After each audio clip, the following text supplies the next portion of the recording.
Hello, I'm Barbara, I'm the Chief Exec. It struck me that quite a few people have asked me what's going on at the hospice and are we really busy, what are things like? And when I've done radio interviews, which have had their own amusing moments, the first thing people ask is sort of, well, how are things different for you? Well, some of you haven't been here for quite a long time, and what's different is it's really quiet. There isn't the usual sort of buzz of lots of people around, lots of volunteers, people doing the flowers, people doing the teas, people on reception, people in Beacon View, people arriving in minibuses. All of that's stopped, so it's very quiet. You can hear the birds singing and the lambs baaing, and it's very beautiful because you know the hospice is always beautiful at this time of year. But it's also quite quiet. So on the ward, we're currently looking after about 9 people. It was 9 this morning, it may still be 9. We've had some people where we've had to wear personal protective equipment because maybe we don't know their status in terms of in relation to the virus, or there may be people who've had the virus and who may still need our care sometime after they've had coronavirus. So all sorts of things. That has been quite challenging, quite tough for staff sometimes to work through exactly what does that mean for us.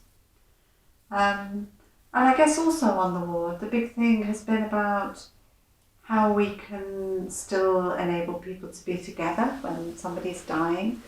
So you'll see on the website it says that we only have visits by appointment.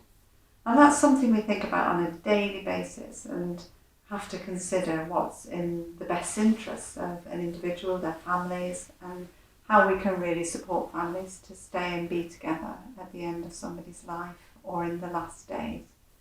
So that's been really challenging. The other amazing thing is just the contacts we've had. So people who usually work in Beacon View have been on the phones and contacting people. Lots of people very lonely, lots of people coming up with new ways to entertain themselves. Many people have cleaned all their cupboards out and done jobs they never thought they'd get around to doing, but that's what's going on. And that keeping in touch with people is really, really important. So we've also had to learn how to do telephone counselling and support and befriending. And we've been able to adapt and we've stayed flexible and we've just kept making things happen to support people at what is, of course, a really tricky time. And lots of people are anxious, lots of people are worried for their families, lots of people, it's the fear of the unknown, isn't it? Not knowing what might happen, or might I be carrying the virus, might I potentially make somebody unwell. So all of that stuff is going on. And as you'll see we've been making videos from staff who are still working here and just saying hello to people who are at home and saying that we miss you and that we're looking forward to being together again. But also know how important it is for some of us to stay home because that's what you need to do and that's okay. But at some point we'll look forward to seeing everybody again. And as Jackie would say, we'll have a great big party and we look forward to being able to welcome everybody back to the hospice. Don't know when, it's all very up in the air and that in itself can be really uncertain, can't it?